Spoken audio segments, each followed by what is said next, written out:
जया एकादशी संगीत देवी सरस्वती का एक अलौकिक वरदान है। यह एक साधना है, एक विद्या है और इसमें पवित्रता का होना बहुत जरूरी है।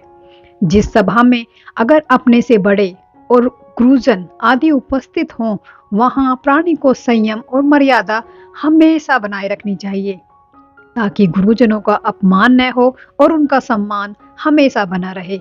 गुरुजनों का अपमान करने वाले मनुष्य घोर नरक के भागी होते हैं। आइए अब हम सुनते हैं जया एकादशी व्रत की एक पौराणिक कथा। गंडावधारी अर्जुन ने कहा, हे भगवान, आप कृपा कर मुझे माघ माह के शुक्ल पक्ष की एकादशी के संबंध में भी विस्तार पूर्वक बताइए। भगवान श्री कृष्ण ने कहा, हे अर्जुन, माघ माह के शुक्ल पक्ष की एकादशी को जया एकादशी कहते हैं। इस एकादशी के उपवास से मनुष्य भूत, प्रेत, पिशाच आदि योनि से छूट जाता है। इस एकादशी के उपवास को विधि पूर्वक हमेशा करना चाहिए।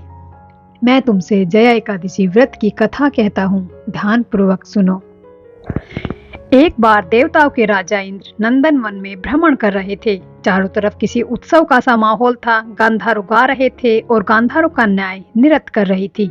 वहीं पुष्पवती नामक गांधारों कन्या ने मूल्यवान नामक गांधारों को देखा और उस पर आसक्त होकर अपने हाव भाव से उसे रिझाने का प्रयास करने लगी। मूल्यवान भी उस गांधार कन्या पर आसक्त होकर अपने गायन का सुर ताल भूल गए। इससे संगीत की लय टूट गई और संगीत का सारा आनंद बिगड़ गया। सभा में उपस्थित देवगणों को यह बहुत बुरा लगा। यह देखकर देवेंद्र भी रुष्ट हो गए। संगीत एक पवित्र साधना है, इस साधना को भ्रष्ट करना पाप है। अतः क्रोधवश इंद्र ने पुष्पवती तथा मूल्यवान को श्राप दे दिया। संगीत की साधना को अपवित्र करने वाले मूल्यवान और पुष्पवती, तुमने देवी सरस्वती का घोर अपमान किया है। अतः में तुम्हें मृत्युलोक में जाना होगा।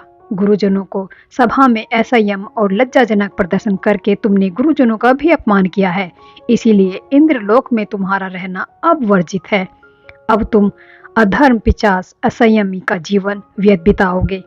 देवेंद्र का साप सुनकर वे अत्यंत दुखी हुए और हिमालय पर्वत पर पिशाच योनि में दुख पूर्वक जीवन यापन करने लगे। उन्हें गंध, रस, स्पर्श आदि का तनिक भी बोध नहीं होता था।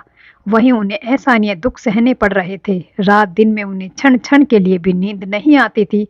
उस स्थान का वातावरण बहुत ज्यादा ठंडा था। इसी कारण उनके रोंगटे खड़े हो जाते थे और हाथ पैर सुन्न पड़ जाते थे और दांत उनके बजने लगते थे। एक दिन पिशाच ने अपनी स्त्री से कहा, न मालूम हमने पिछले जन्म में कौन से ऐसे पाप किए थे जिनकी वजह से हमें ये पिशाच योनि प्राप्त हुई। पिशाच योनि से नरक के दुख भी सहना ज्यादा अच्छा होता है। इसी प्रकार अनेक विचारों को करते हुए वो अपने दिन व्यतीत करने लगे। भगवान की कृपा से एक बार माघ के शुक्ल पक्ष की जया एकादशी के दिन उन दोनों ने कुछ भी भोजन नहीं किया और न ही कोई पाप कर्म किए।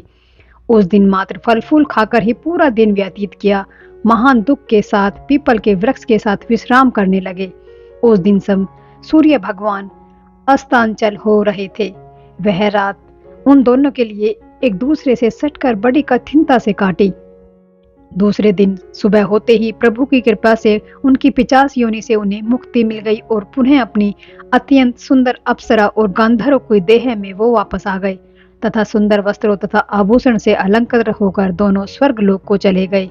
उस समय आकाश में देवगण तथा गांधर्व उनकी स्तुति करने लगे। नागलोक में जाकर उन दोनों ने देवेंद्र का दांडवत किया। देव इंद्र को भी उन्हें उस रूप में देखकर महान विस्मय हुआ और उन्होंने पूछा, तुम्हें पिशाच योनि से किस प्रकार मुक्ति मिली? उन्होंने अपना पूरा वृतांत बताया। देवेंद्र को बात सुनकर मूल्यवान ने कहा, हे देवताओं के राजा इंद्र, श्री हरि की कृपा तथा जया एकादशी के व्रत से पुण्य से हमें पिशाच योनि से मुक्ति मिली है। बोलो श्री देवेंद्र महाराज की जय।